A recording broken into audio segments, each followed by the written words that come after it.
পেহেলগামত ভাৰতীয় সেনাই পাকিস্তানৰ উগ্ৰপন্থীৰে মহাযুদ্ধ চলি থকাৰ সময়তে 8 আছাম ৰেজিমেণ্টৰ সুবেদাৰৰ পৰা অৱসৰ গ্ৰহণ কৰা বৈজেন কুমাৰ বড়োক উজাগাঁও দেউলগুৰিবাসীৰ বিপুল সম্বৰ্ধনা।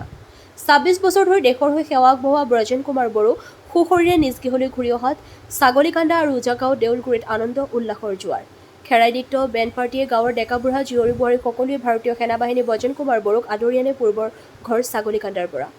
১ মে'ৰ শ্ৰমিক দিৱসৰ দিনটোতে অৱসৰ গ্ৰহণ কৰে 8 আছাম ৰেজিমেণ্টৰ সুবেদাৰ ব্ৰজেন বড়োৱে।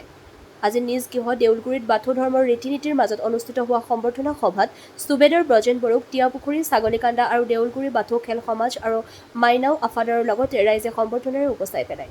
আজি সুবেদাৰ ব্ৰজেন কুমাৰ বড়োৱে সুদীৰ্ঘ ২৬ বছৰ ধৰি দেশমাতৃৰ হৈ সেৱা আগবঢ়োৱা বিৰল অভিজ্ঞতাৰ সন্দৰ্ভত কি ক'লে শুনকচোন। কলাইগাঁৱৰ পৰা ভুৱন বনিয়াৰ ৰিপৰ্ট AIN লাইভ। আগতেই সমূহ ৰাইজক আপোনালোকৰ চেনেলৰ যোগেদি মই আমাৰ সমূহ ৰাইজৰ সমূহ গাঁৱৰ পৰা মোৰ আজি এই অনুষ্ঠানত অংশগ্ৰহণ কৰাৰ বাবে বহুতেই ধন্যবাদ জ্ঞাপন কৰিছোঁ। মই 1999ত মই আৰ্মিত যোগদান কৰিছিলোঁ। আজি ২৬ বছৰ ২৩ দিনত আজি মই মোৰ সম্পূৰ্ণ চাকৰি শেষ কৰি মই আজি ঘৰত উপস্থিত হৈছোঁ। মই ডিফেন্সৰ হয় যিখিনি দেশৰ হয় সেৱা কৰি আহিলোঁ। বহুত কষ্টৰ দুখ কষ্টৰ মাজেৰে আহিলোঁ। আজি সেইখন সমাজ এনেকুৱা এখন সমাজ আছিল যে এই সমাজখন ভাবিব নোৱাৰা। আজি সেই সমাজখন মই ২৬ বছৰে থাকি আজি মই এৰি আহিব লগা হৈছে। সেইটো হ'ল দেশৰ ৰক্ষাৰ কাৰণে আছিলে। আজি মই ২৬ বছৰ মূৰত আজি ইয়াত মোৰ ঘৰত সমূহ ৰাইজে উপস্থিত হৈছে। আজি আগৰ যি ২৬ বছৰে মোৰ যি সমাজ আছিলে সেইখন সমাজ এৰি আজি মই মোৰ নিজৰ সমাজত উপস্থিত হৈছোঁ। আজিৰ পৰা মোৰ চিভিল লাইফ আগত আছিলে ফৌজি লাইফ, এতিয়া মই হ'লোঁ চিভিল লাইফ। আপোনালোকক আটাইকে অনুৰোধ কৰিছোঁ যে ফৌজি লাইফত ডিচিপ্লিন তকলিফ বহুতো আছে, ডিফেন্সৰ নিয়ম কানুন বহুতো আছে, কিন্তু মই আজি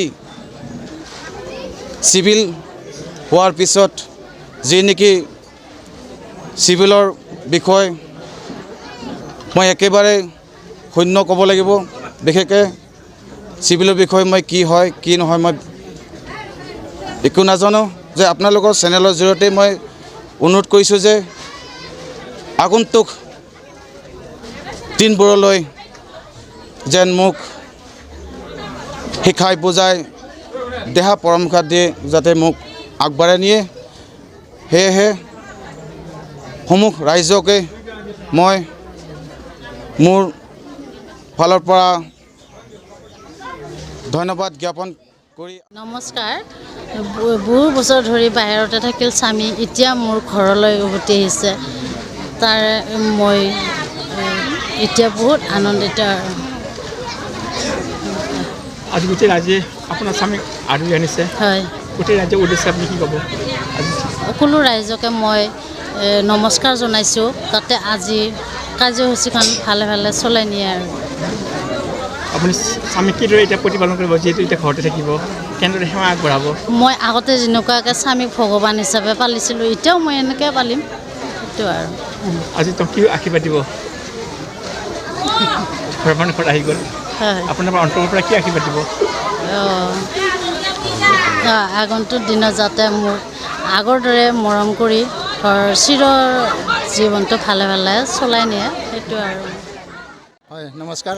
চবচে পहिले আপোনালোকলৈ বহুত বহুত অশেষ ধন্যবাদ, কাৰণ আপোনালোকে আহি আমাৰ এই অনুষ্ঠানত অংশগ্ৰহণ লোৱাৰ কাৰণে আপোনালোকলৈ বহুত বহুত ধন্যবাদ লগতে আমাৰ ৰঙালী বিহুৰো শুভেচ্ছা আটাইকে যাচিছোঁ আৰু মই ক'ব গ'লে আমি একেলগে ক্লাছ ফ্ৰেণ্ড আছিলোঁ আমি ক্লাছ 5ৰ পৰা একেলগে পঢ়িছিলোঁ ক্লাছ 5ৰ পৰা একেলগে পঢ়ি একচুৱেলি মই তেওঁতকৈ মই এবছৰ আগত ভৰ্তি হ'লোঁ চেনাত এক বছৰ আগত ভৰ্তি হয় মই 24 বছৰ কৰি আহিলোঁ 24 বছৰ কৰি আহি মই বৰ্তমান ৰিটায়াৰ হোৱা 3 বছৰ হ'ল তাৰপিছত তেওঁ 26 বছৰ কৰিলে তেওঁ 26 বছৰ কৰি আজি ৰিটায়াৰ হ'ল আৰু একচুৱেলি আমাৰ এনে ক্লাছ মেটো আছিলে তাৰপিছত আৰু মোৰ আলহীও হয় মোৰ মামাৰ ছোৱালী বিয়া কৰাইছে তেওঁ এনেকৈ আলহীও হয় আৰু ক্লাছ মোৰ বন্ধুও হয় সেই গতিকে মই আজি বহুত আনন্দ হৈছোঁ আমি আগতে যেনেকৈ ঘূৰি ফুৰিছিলোঁ একেলগে বন্ধু একেলগে ঘূৰি ফুৰিছিলোঁ ঠিক সেনেকৈ এতিয়া আকৌ লগ পাই পেলাই আকৌ এনেকৈ যেন আকৌ জীৱন যাপন কৰিব পাৰোঁ তাৰ বাবে মই